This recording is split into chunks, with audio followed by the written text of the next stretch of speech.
कहाँ पे रखना है? अब बताओ, वस्तु तो कहीं पे रख सकते हैं, अनंत पर करा है, इन्फिनिटी पे रखा हुआ है। अरे यहाँ पे कहीं पे रखा है, मतलब पता नहीं है, इन्फिनिटी पर रखा हुआ है कहीं। अरे इसमें बता रहा है, एक में कह रहा है, इसमें क्या कहता है, वस्तु को कहाँ रखे हैं, अनंत पर। तो अनंत पर आएंगे तो यहीं पे अनंत हो गया, इन्फिनिटी। यहाँ पे क्या हो गया, जब वस्तु को इन्फिनिटी पर रखे हैं तो उसका प्रतिबिंब भी कहाँ बन रहा है, नहीं कहाँ पे बन रहा है, कहाँ पे बन रहा है रे, कहाँ पे बन रहा है। तो कहेगा जब वस्तु को अनंत में रखते हैं तो इसका प्रतिबिंब कहाँ बनेगा, कहाँ पे बनेगा, यही लिखना है, ठीक है। बगल में देखो, जब वस्तु को अनंत पर रखा जाता है तो प्रतिबिंब कहाँ बनता है, कहाँ पे बनता है, ऑब्जेक्टिव पूछता है, ध्यान रखना। अरे यहाँ पे जगह खाली है ना, इधर भी लिख सकता है। तो प्रतिबिंब बन रहा है, प्रतिबिंब गाल हटो।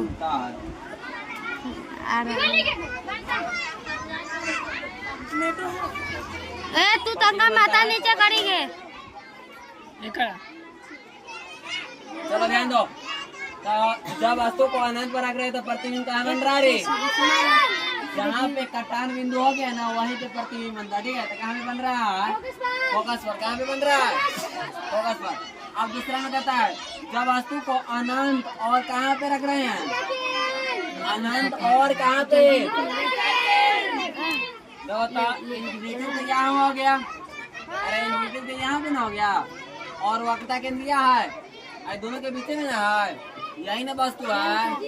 देखो रे ध्यान दो, कहता है जब वस्तु को अनंत और वक्रता केंद्र के बीच रखा जाता है, देखो अनंत और किसके बीच, वक्रता केंद्र को क्या चीज से सूचित करते थे, क्या चीज से सूचित करते थे, ये वक्रता केंद्र हुआ, और ये क्या हुआ, इन्फिनिटी हुआ, ये क्या हुआ, इन्फिनिटी। इसके बीच में रखा हुआ है कि इन्फिनिटी पर रखा हुआ है, किसके किसके बीच में रखा हुआ है, क्या रखा हुआ है, वस्तु क्या रखा हुआ है। तो देखो कटान बिंदु कहाँ पे बन रहा है, कहाँ पे, देखो वक्रता केंद्र और फोकस के, तो वक्रता केंद्र और फोकस के बीच में बन रहा है, और वस्तु से छोटा बनता है कि बारा, वस्तु से छोटा की बारा, उल्टा की सीधा, उल्टा उल्टा की सीधा, क्या बन रहा है, तो लिख देंगे प्रतिबिंब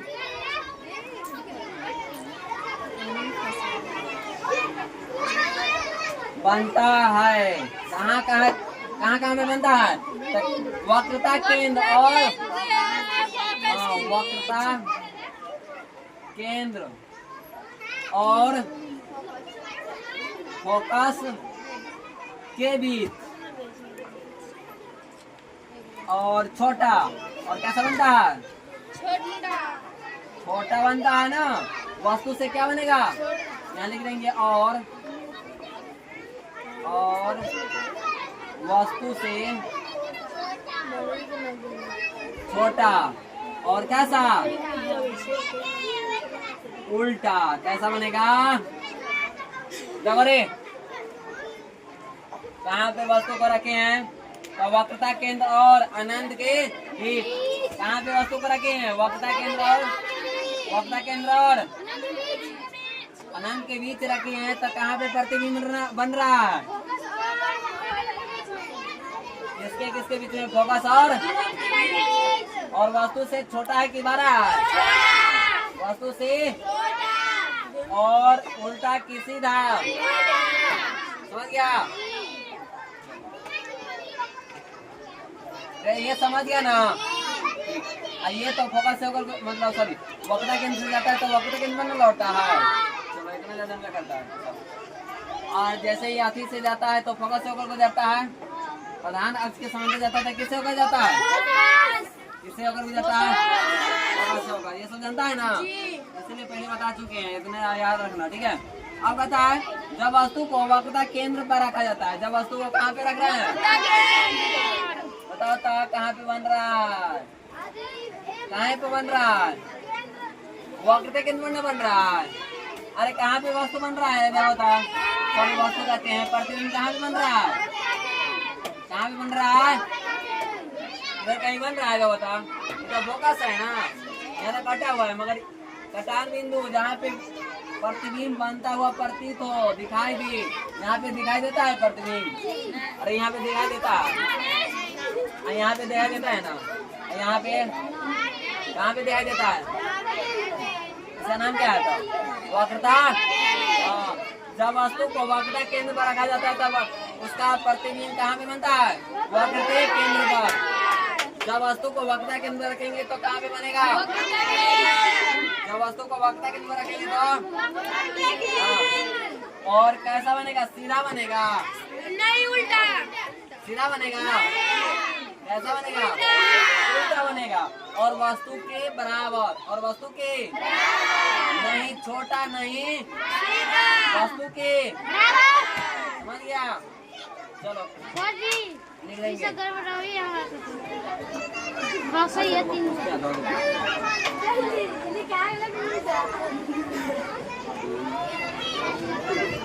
प्रतिबिंब बनता है हरे, तो कहाँ पे बनता है? वक्रता के अंदर है, तो वक्रता केंद्र बनेगा कहाँ पे? वक्रता केंद्र पर प्रतिबिंब बनता है वक्रता केंद्र पर। और क्या वस्तु से क्या बनेगा? वस्तु के बराबर की वस्तु से छोटा की बड़ा? वस्तु के बराबर, वस्तु के बराबर। और वस्तु से उल्टा, और उल्टा। चलो ये समझ गया? जब वस्तु को वक्रता केंद्र में रखा जाता है तो उसका प्रतिबिंब कहाँ में बनता है? जगह कहाँ में बन रहा है? रे वक्रता केंद्र में बन रहा है। और वस्तु के क्या बनेगा? बराबर, वस्तु के और, समझ गया? जब प्रतिबिंब वो अनंत और वक्रता केंद्र के बीच रखेंगे तो कहाँ भी बनेगा? वक्रता केंद्र और वस्तु से, ये से छूट गया था, वस्तु से छोटा और, समझ गया? चलो अब चौथा, जब वस्तु को वक्रता केंद्र और फोकस के बीच रखा जाएगा, कहाँ पे रखा जा रहा है? चौथा, यहाँ पे वक्रता केंद्र है, यहाँ पे कौन सी है? फोकस है। वस्तु किसके बीच में रखा हुआ है? वक्रता केंद्र और, जब देखो वक्रता केंद्र से इधर रखा रहेगा ना, वस्तु यहाँ पे रखा रहेगा तो क्या कहेगा? तो सब वक्रता केंद्र और इन्फिनिटी के क्या है? समझ रहा है ना? आज जब वक्रता केंद्र पर रखा रहेगा तो कहाँ पे बनेगा? ठीक, चलो ध्यान दो। वक्रता केंद्र और फोकस के बीच में रख रहे हैं वस्तु, तो कहाँ बन रहा है रे? कहाँ पे बन रहा है रे? कहाँ पे बन रहा है? फोकस और वक्रता केंद्र के बीच बनता है। कहाँ पे बन रहा है? कहाँ पे? कहाँ पे बन रहा है? वक्रता केंद्र में बन रहा है। मगर वस्तु से क्या बनेगा? 12। क्या बनेगा वस्तु से? और सीधा की उल्टा? और सीधा है, उल्टा ना है, सीधा ऊपरी बनेगा। और दो ही वस्तु बनेगा। जब काल्पनिक बनता है तब सीधा बनता है, वास्तविक रहेगा तो क्या रहेगा? ये सब वास्तविक है कि काल्पनिक है? ये सब पूरा प्रतिबिंब जो बनता है कैसा बनता है? वास्तविक है। और क्या है? समय वास्तविक है और अपना जानना है ना, समय वास्तविक और इसमें किसके बीच बन रहा है? बता सकता है? कहाँ पे प्रतिबिंब बनता है? लिख देंगे प्रतिबिंब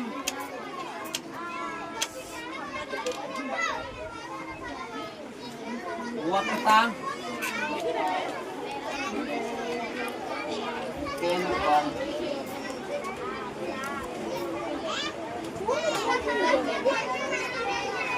वक्रता केंद्र पर बनता है और उल्टा ना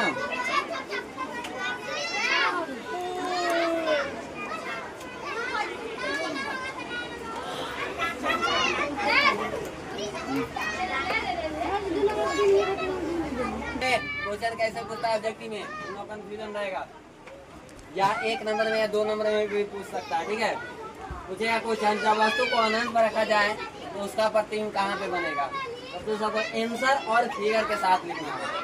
तो क्या है, तो प्रतिबिंब कहाँ पे बनेगा, जब वस्तु को अनंत पर रखा जाता है तो अनंत मतलब क्या होता है, इन्फिनिटी। क्या होता है, इंग्लिश में क्या कहते हैं, इन्फिनिटी कहते हैं।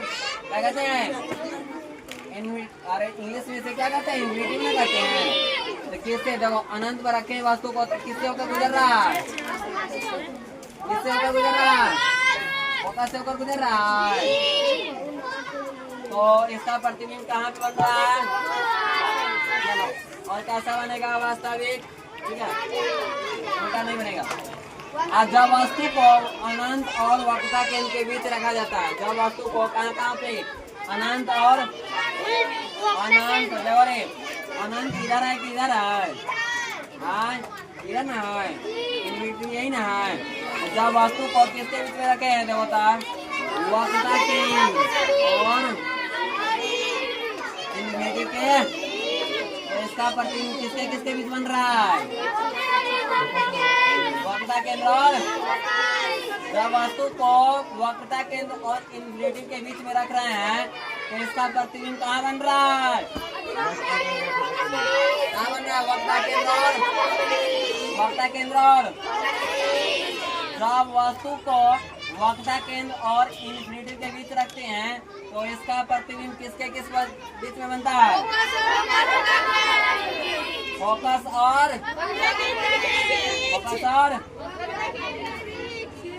कैसा, चौथा वस्तु से बड़ा है कि छोटा है, वस्तु से बड़ा कि छोटा, वास्तविक की काल्पनिक, वास्तविक की काल्पनिक, और सीधा की उल्टा, उल्टा क्या, काल्पनिक ये भी बनेगा जो उस बगल बनेगा, और क्या बनेगा, सीधा बनेगा, क्या बनेगा, सीधा बनेगा। ये वास्तविक है और क्या है, उल्टा है। तो देखो ये समझ गया, जब वस्तु को वक्रता केंद्र और इन्फिनिटी के बीच में रखते हैं तो फोकस और वक्रता केंद्र के बीच में बन रहा है और वस्तु से छोटा बन रहा है, और क्या बन रहा है, उल्टा बन रहा है, और कैसा बनता है, वास्तविक बनता है। इतना याद रहेगा, इतना याद रहेगा कि नहीं रहेगा। चलो अब जब वस्तु को वक्रता केंद्र पर रखा जाता है, जब वस्तु को कहाँ पे रखना है, इसका प्रतिबिंब कहाँ बन रहा है,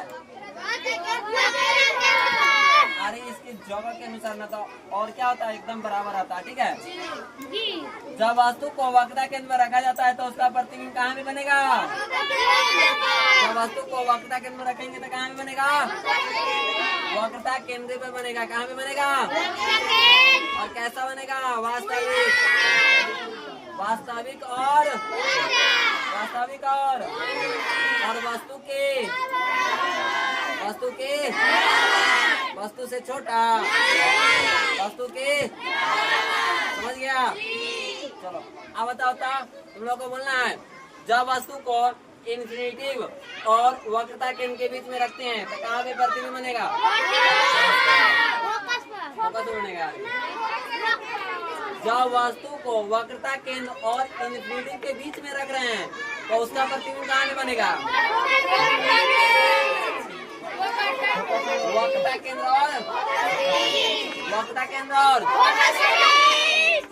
कितने भूल जाता है, और वस्तु से कैसा बनेगा प्रतिबिंब, वस्तु से, और कैसा, कैसा, काल्पनिक के सीधा, काल्पनिक के वास्तविक, वास्तविक, और वास्तविक में क्या होता है।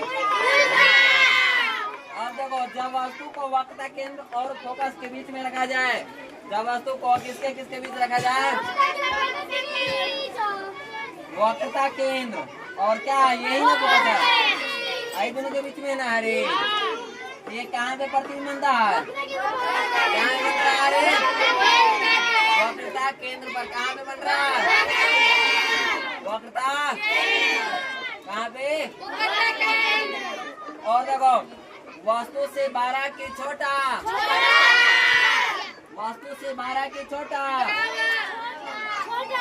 12 ना लिखे हैं।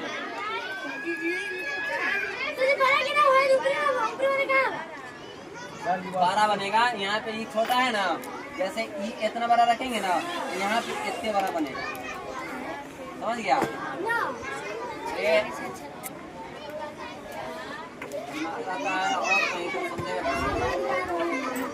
चलो हम कहाँ पे रख रहे हैं वस्तु को?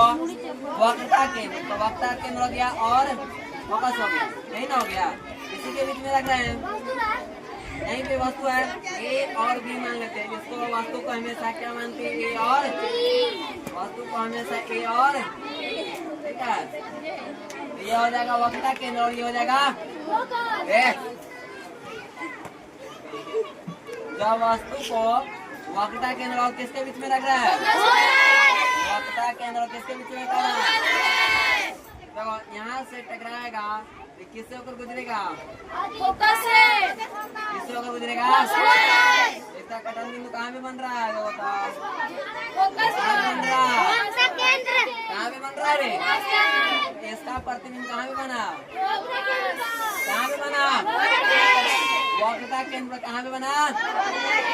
जब वस्तु को वक्रता केंद्र और फोकस के बीच में रख रहे हैं तो इसका प्रतिबिंब कहाँ पे बनता है? वक्रता केंद्र कहाँ पे बन रहा है?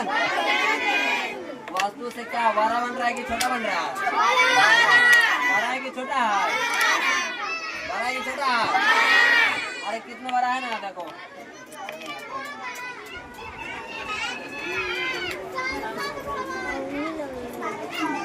क्या चीज में नाक, कान, गला और क्या चीज में हजामते, ठीक? और क्या चीज में? क्या उपयोग करते हैं? अलग होता है, सर्चलाइट अलग होता है। दिखा देंगे। चलो ध्यान दो। टॉर्च में जो हम लोग टॉर्च जलाते हैं ना, टॉर्च जलाते हैं तो उसमें क्या कौन सा दर्पण लगा होता है? आज टेबल लैंप में जो हम लोग टेबल लैंप होता है ना, छोटा सा होता है, उसमें कौन सा दर्पण लगा होता है? लैंप देखा है? टेबल लाइन में क्या चीज का कौन से दर्पण का उपयोग करते हैं? अवतल दर्पण। देखो टेबल लाइन में क्या चीज का?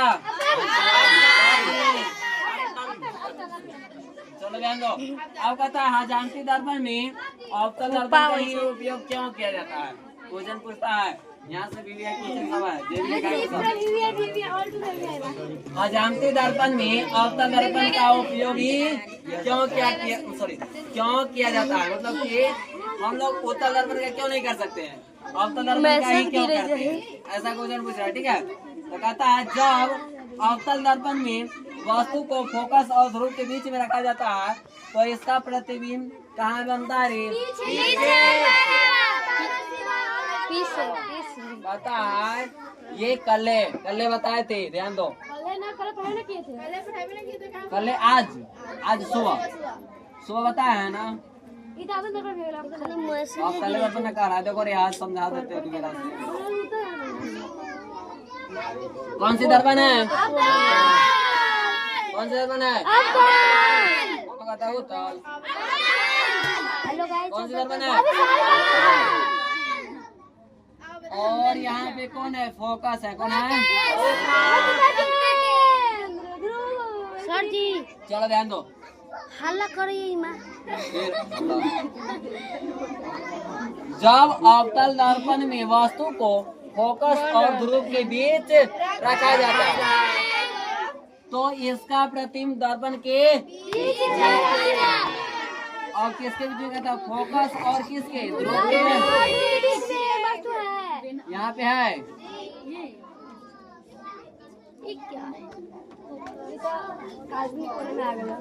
मेरा सर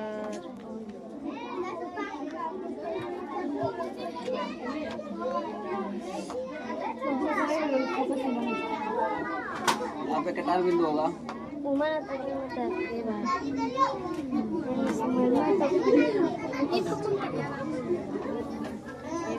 गलती बना दी ना। गलती हो गई। जाइए वीडियो में गलती चलती है। वीडियो रोकना थोड़ा तो इसका प्रतिबिंब दर्पण के देवता आगे बन रहा है कि पीछे?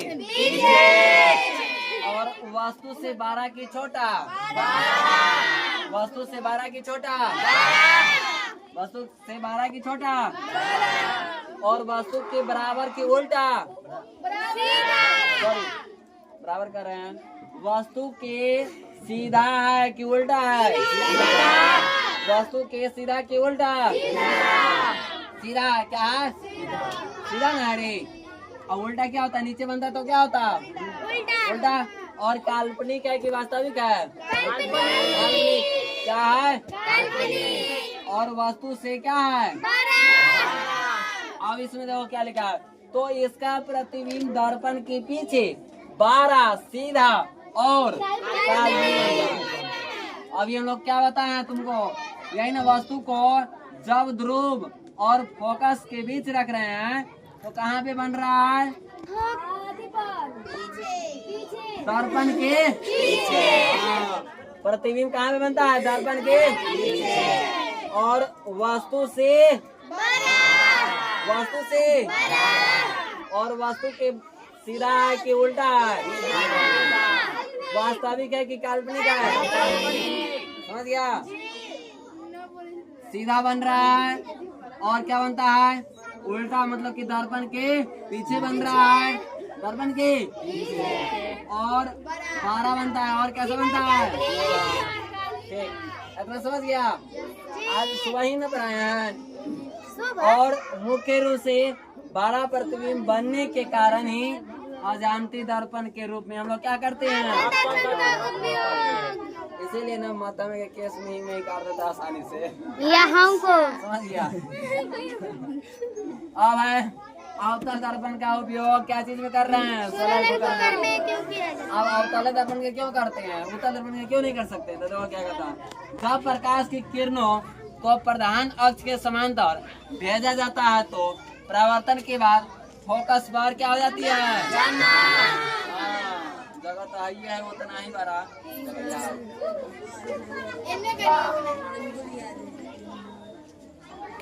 प्रधान अक्ष के समांतर गुजारते तो कहाँ से होकर गुजरेगा? मुझे मतलब कि प्रधान अक्ष के समांतर कितना किरण आएगा? कितना किरण आएगा? कितना वस्तु ना, मतलब प्रकाश ना है अभी। अब देखो, प्रधान अक्ष के समांतर प्रकाश की किरण आती है, परावर्तन के बाद किससे होकर गुजरता है? किससे होकर गुजरता है? इसीलिए हम लोग क्या करते हैं? इसका उपयोग क्या चीज में करते हैं? अब समझा? रे अब बताओ, अभी मतलब मान लो कि प्रकाश की किरण निकला हुआ है, ठीक है? प्रकाश की किरण निकला हुआ है, सोलर कुकर ले आएंगे यहाँ पे, सोलर कुकर लाएंगे। कौन सा कुकर लाएंगे? Solar cooker. अब वहाँ पे मान लो कि उसमें उस कुकर में अवतल दर्पण का नहीं उपयोग, कौन सा दर्पण का उपयोग करते हैं? उत्तल दर्पण का। तो प्रकाश की किरण को नहीं एक तरफ नहीं भेज करके चारों तरफ क्या करेगा? फैलाएगा। चारों तरफ क्या करेगा? फैलाएगा। इस कारण कुकर गर्म होगा। अरे कुकर गर्म होगा कभी भी? वो प्रकाश को एब्जॉर्ब करवे नहीं करता है, गर्म होवे नहीं करता, तो खाना बनेगा? नहीं बनेगा। इसलिए हम लोग उत्तल दर्पण के उपयोग नहीं करके किसको करते हैं? अवतल दर्पण। अब अवतल दर्पण से लगाएंगे ना तो जितना प्रकाश की किरण आएगा तो सब किससे होकर गुजरेगा? फोकस से। एक तरह एब्जॉर्ब करेगा तो प्रकाश की किरण क्या हो जाएगा? गर्म होगा कुकर और उसके अंदर गैस बनेगा। इस कारण क्या होता है? खाना बनता है। चलो वही लिखा है ना, तो इसलिए ही इसी कारण हम अवतल दर्पण का उपयोग क्या चीज में करते हैं? का उपयोग करते हैं। क्यों किया जाता है पता है? देखो, जब प्रकाश की किरण को फोकस से होकर भेजा जाता है तो ये कौन सी दर्पण है? कौन सी दर्पण? किससे होकर भेज रहे हैं? फोकस से भेजते हैं तो किसके किसके समांतर जाता है? बताए थे। और जब प्रधान अक्ष के समांतर रहते हैं तो किससे ऊपर जाता है? बताया ना। इसमें क्या कर रहा है, जब प्रकाश की किरण को फोकस से होकर गुजरते हैं तो वह प्रधान अक्ष के क्या हो जाती है? प्रधान अक्ष के इस गुण के कारण किस दर्पण का उपयोग हम लोग करते हैं? कहेगा अवतल दर्पण का उपयोग गाड़ियों हेडलाइट में क्यों करते हैं? गाड़ी के हेडलाइट में क्यों करते हैं? तो क्या कहेगा? जब प्रकाश की किरण को अवतल दर्पण से होकर क्या कौन सी फोकस से होकर किससे होकर गुजरते हैं तो किसके समांतर जाएगा? अगर प्रधान अक्ष के समांतर जाएंगे भेजेंगे तो किसके फोकस से होकर गुजरेगा।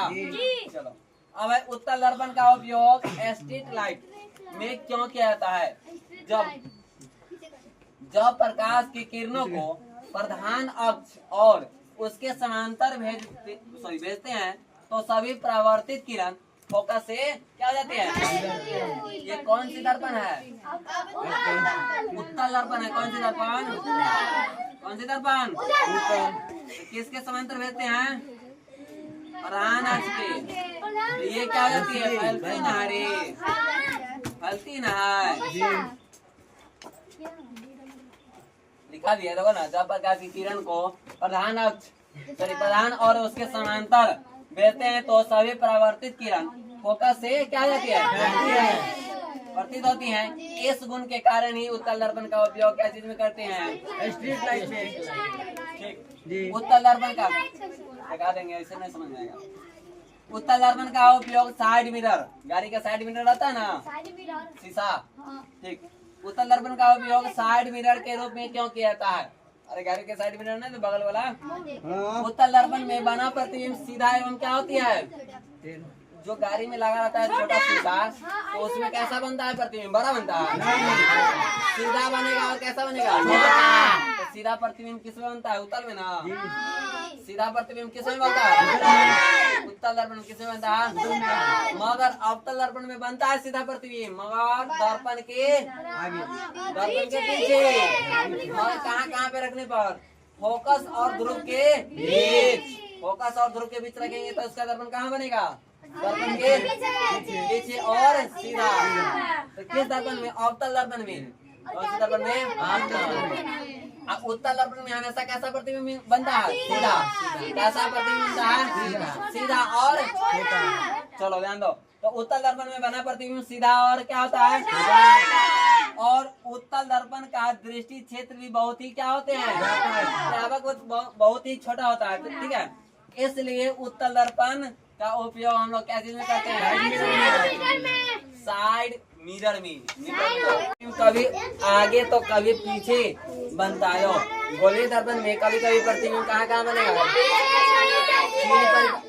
चिन्ह परिपाटी क्यों लिया गया? क्योंकि हमें कंफर्म नहीं है कि इस दर्पण में कहाँ बनेगा और नहीं बनेगा। ठीक है, कभी आगे बनता है तो कभी पीछे बनता है, कभी उल्टा तो कभी सीधा। इसको समझने के लिए हमें क्या चीज ली है? चिन्ह परिपाटी। कौन सी भी है? क्या लिया गया है? चिन्ह परिपाटी। चिन्ह परिपाटी क्या लिया गया? समझ में आ गया? क्या लिया गया रे? क्योंकि वस्तु का प्रतिबिंब कभी आगे तो कभी पीछे और कभी सीधा तो कभी उल्टा बनता है। इसीलिए हम लोग मतलब स्पष्ट रूप से पहचानने के लिए हम लोग क्या चीज लिए हैं? और समझ गया? ध्यान दो। तो बोलिए, दर्पण में वस्तु का प्रतिबिंब कभी आगे तो कभी पीछे बनता है और कभी उल्टा तो कभी। इन स्थितियों में अंतर स्पष्ट करने के लिए एक परिपाटी की आवश्यकता हुई, जिससे क्या कहते हैं हम लोग? कभी कभी वस्तु हमें तो कभी उल्टा तो कभी पीछे कभी सीधा, है ना लिखा है। गोलीय दर्पण में वस्तु का प्रतिबिंब कभी तो आगे नहीं तो कभी क्या बनेगा? पीछे। और कभी कहाँ बन जाता है? उल्टा। और कभी। इन स्थितियों में अंतर स्पष्ट करने के लिए, अब हम अंतर स्पष्ट रूप से जानने के लिए क्या किए? एक क्या चीज की आवश्यकता हुआ है? परिपाटी की आवश्यकता हुई है। क्या चीज की आवश्यकता हुई है? जिसे हम लोग क्या कहते हैं? इसे इस परिपाटी का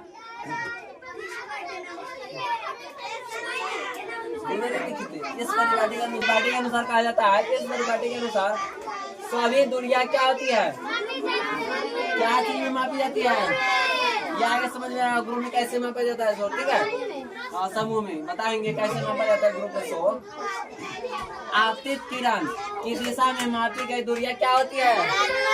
चलो मान लेते हैं ये अवतल दर्पण है। क्या है, कौन सा दर्पण है जिसका परावर्तक सतह धसा हो, जिसका परावर्तक सतह धसा हो उसे कौन सा दर्पण।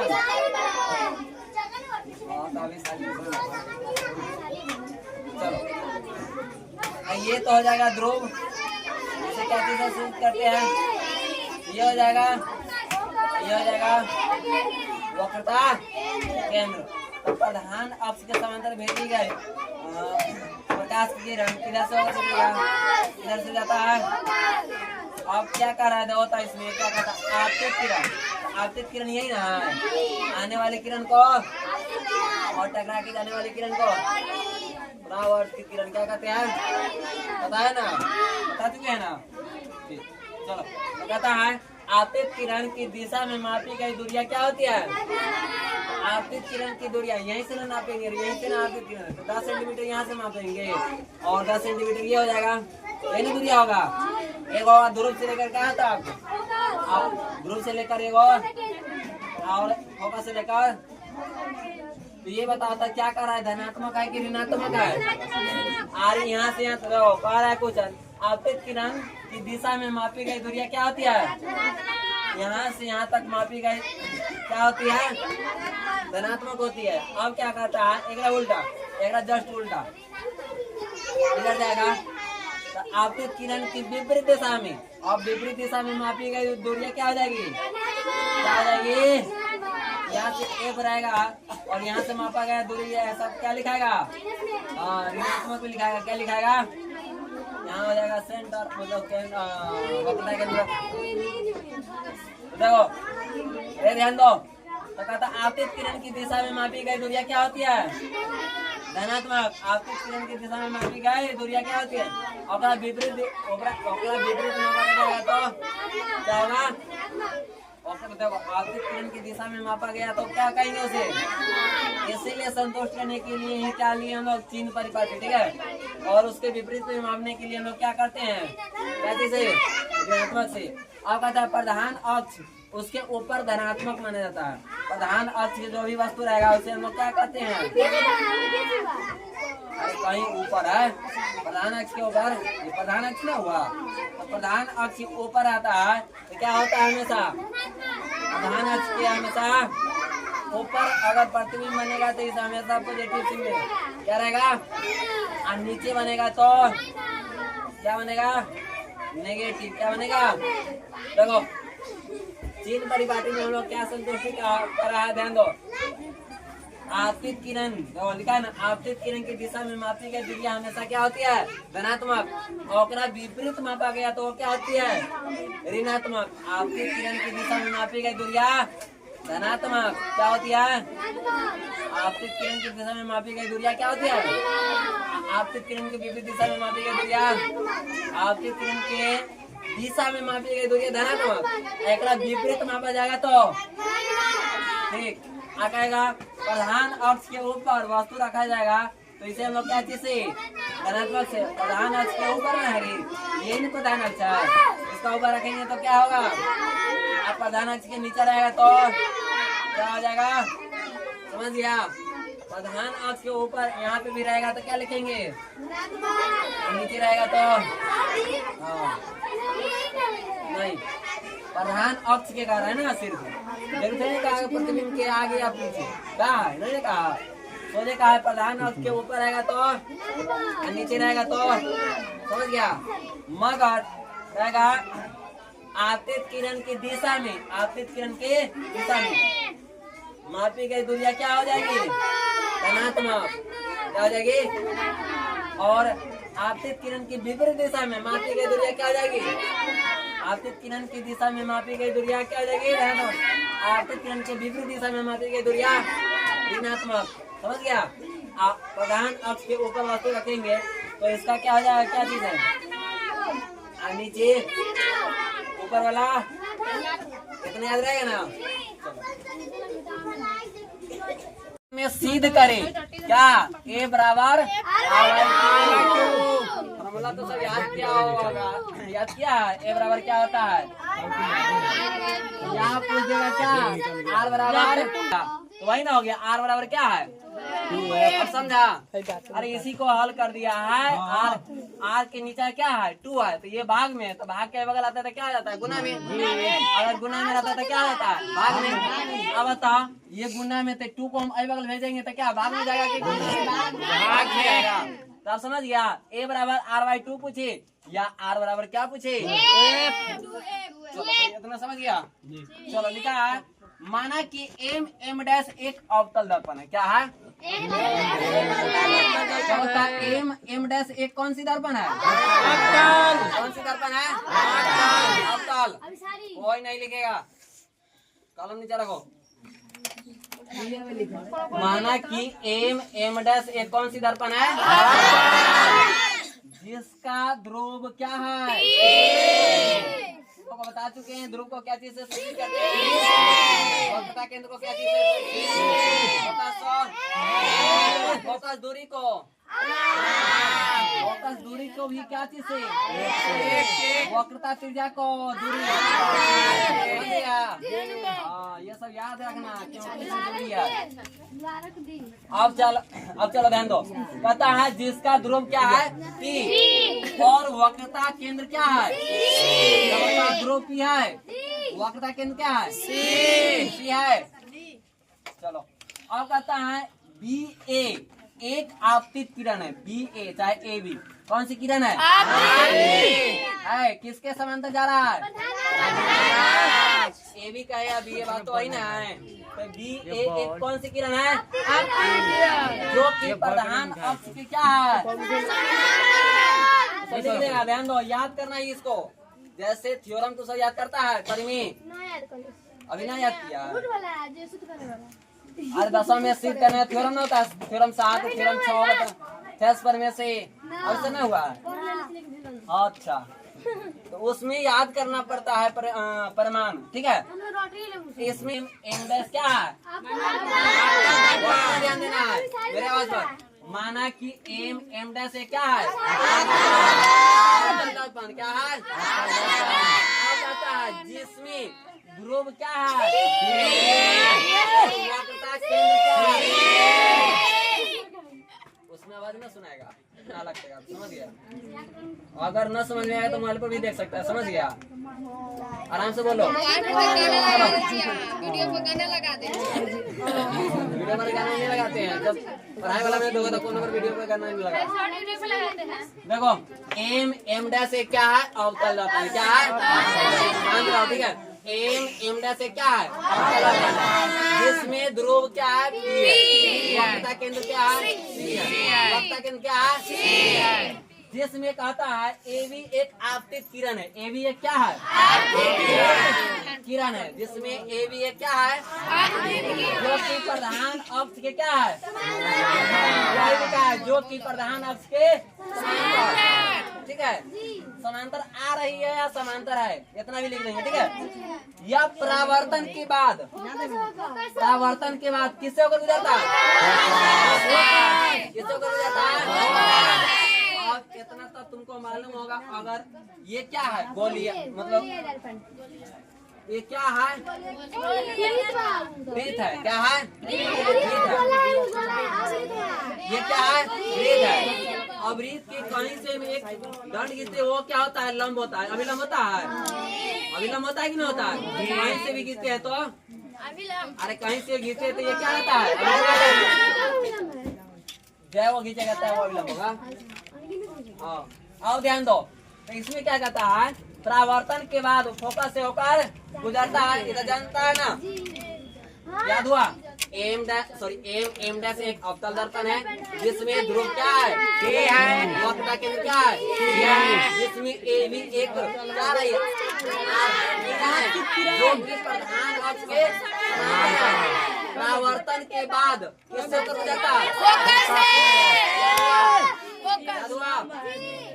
चलो जैसा सॉरी फोकस होकर जाता है तथा AC एक क्या है, मान लो क्या है, ये गोलीय ही दर्पण होता है, ये गोलीय दर्पण है। अब इससे खींचेंगे कौन से, ये अभिलंब की जैसा कार्य कर रहा है, कर रहा है कि नहीं? चलो तो ये AC क्या हो गया, सॉरी AC कहते हैं, CV ना होगा, उल्टा लिख देना ना,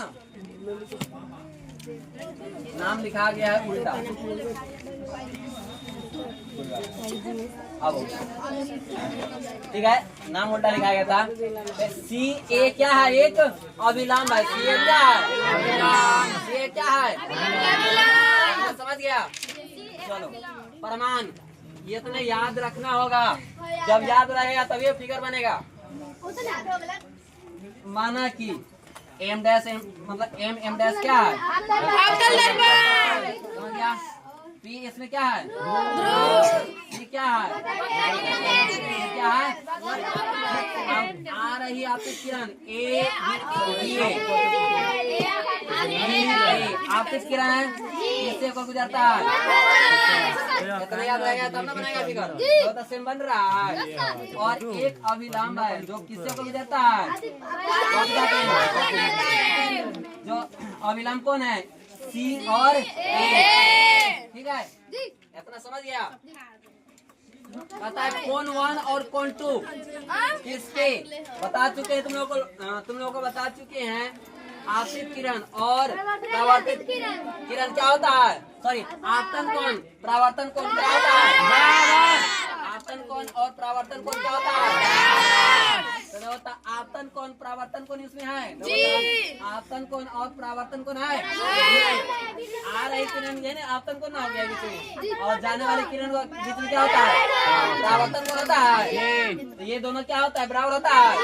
ये 30 डिग्री तो ये भी 30 डिग्री तो ये भी किसके नियम से कर रहा है, परावर्तन के नियम से, बराबर होगा, बराबर होगा।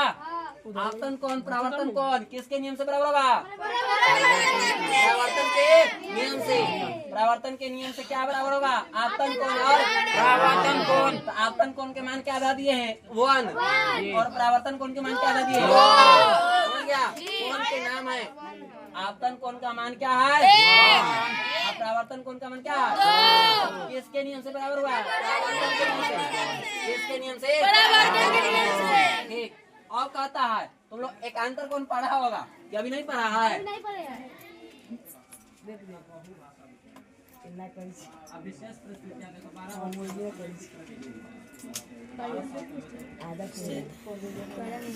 तो एकांतर कोण क्या कहता है, ये कोण और ये कोण बराबर होता है, पता है? ये कोण और ये कोण बराबर होता है एकांतर कोण से, और ये कोण और ये कोण बराबर होता है, पता है? मगर किस से, एकांतर कोण से। क्या एकांतर कोण, तो देखो ता ये कोण और ये कोण आ रहा है, देखो ता ये कोण और ये कोण है, देखो ता है कि नहीं रे, देखो ता